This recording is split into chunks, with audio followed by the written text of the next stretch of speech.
Hello students, welcome to BioSmart Academy. In today's lecture, we will continue our lecture series on enzyme.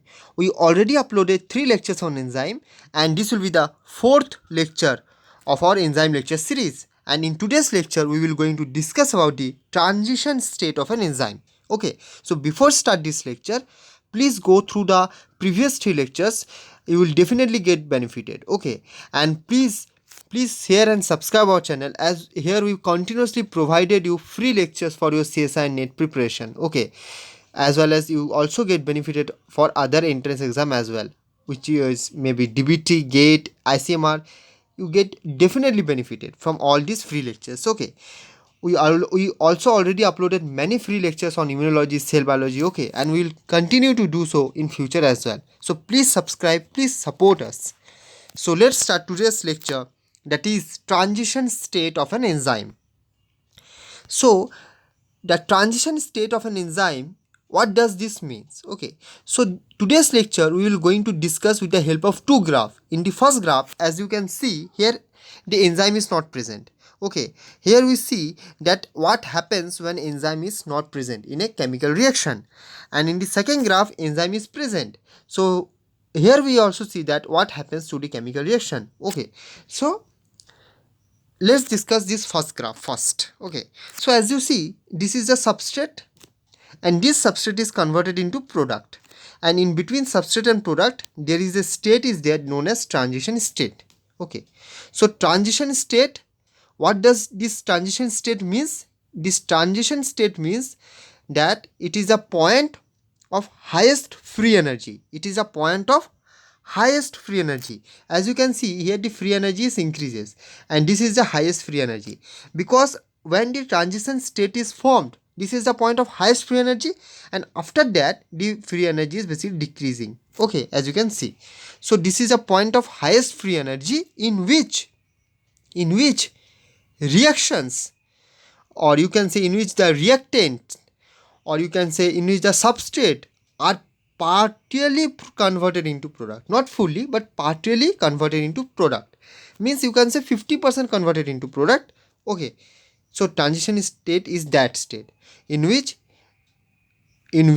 it has the highest free energy. It is a point which has highest free energy in which substrate or reactant are partially converted to product. Okay, clear? So this is a transition state. Okay, now next, so another one thing you can notice here, the difference in free energy. Okay, the difference in free energy between the transition state, this, and the substrate, that is the ground state, substrate present in ground state, is called Gibbs free energy. Is called Gibbs free energy. Okay, so this is a difference in free energy, and here we can write this is del G. Okay, we can write, because this is a difference between the energy difference between the transition state and ground state, and this is known as Gibbs free energy, or simply the activation energy. Okay, so here substrate will convert it into product. Substrate is basically going to convert it into product. Yes, definitely going to convert it into product, whether you can say enzyme present or absent, as I already discussed. But one thing is that the time that is taken is basically more as compared to where the enzyme is present. Here the substrate will convert it into product, but time it will taken is very slow, very slow. Time is taken more because substrate first has to attend this transition state. Okay, substrate has to attend a transition state to convert it into product, as we know. So now once it reaches the transition state, it will convert it to product. Clear? Now, and to get converted into transition state, the substrate, to get converted into the transition state, it needs energy from outside. It needs energy from outside, and that energy is known as activation energy, or you can say EA. Okay, so what is activation energy? So activation energy is the energy that is required to convert the substrate into transition state. Okay, so to convert into transition state, the substrate require energy from outside, and that energy is known as activation energy. Okay, so here if you see, now it's clear. If you see here, this is a substrate and this is a transition state, as I already discussed. So here you can see that the requirement of activation energy is more.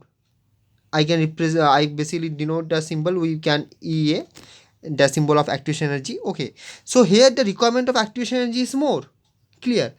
And as the requirement of activation energy is more, so we already discussed in our previous lecture, so the reaction will be slow. Reaction will be slow.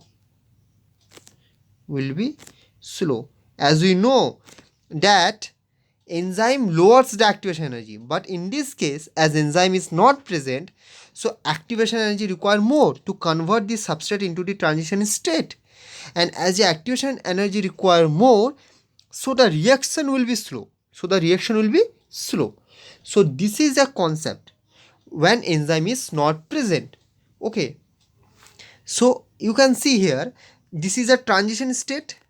Okay, and I can do it with red, and this is a substrate.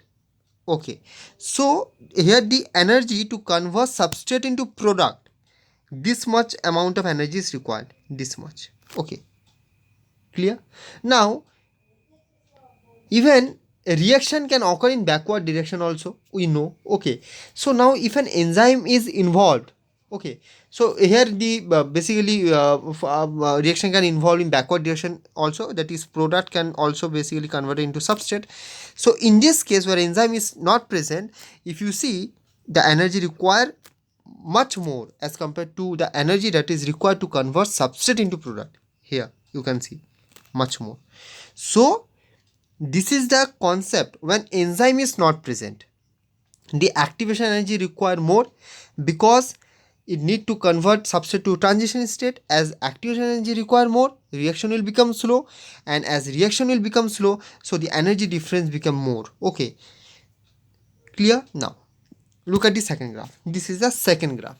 So in the second graph you can see enzyme is present, and enzyme basically going to complex with the substrate, and it going to form enzyme substrate complex. Clear. So in the second graph you can see here the transition state is also there. This is a transition state, but here you can see, and here you can see the hill of this transition state when enzyme is present is very low, very low, very low, as compared to the hill when enzyme is not present, very high transition state. So when substrate is converted to transition state in presence of enzyme, the activation energy required is very very less, is very very less. And as the activation energy required very less, so reaction can occur faster. Reaction can occur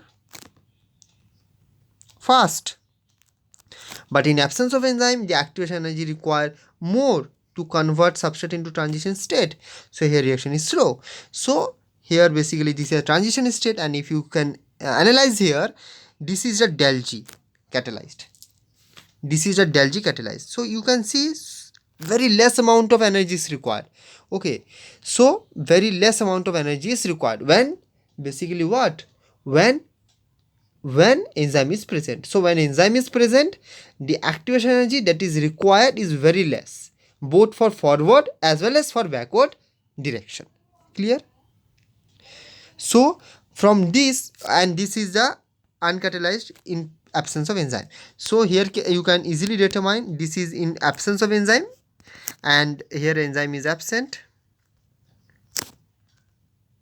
negative, that is absent, and in this case enzyme is present, positive. So here the energy requirement is so less and the reaction occurs so fast, so fastly it converts into product. And here energy requirement is so high, so high, this is the, and reaction occur so slow, very slow, due to the increase in activation energy. So we can say that the greater the value of activation energy, write it down, the greater the value of activation energy, slower the reaction rate. Clear? So the combination of substrate and enzyme The combination of substrate and enzyme create a pathway whose transition energy is lower. As you can see here, transition energy is lower than that of the reaction in absence of enzyme, as here the transition energy is higher. So because the activation energy is lower, in this case activation energy is lower where enzyme is present, so more molecules have the energy, so they quickly reach the transition state. As the activation energy is lower, so many molecules have the energy, so they can quickly reach the transition state. So decreasing the activation barrier, so when we decrease the activation barrier, it is analogous to lowering the height of the jump. The height is become lower, the hill it become lower. So this is the concept of the transition state. Okay, so students, I hope you get the idea of the transition state of an enzyme and you get the clear cut concept and you understand both the graph very nicely. So I hope you definitely get benefited from this lecture. If you like this lecture, please share with your friends and please subscribe and please support us. Thank you.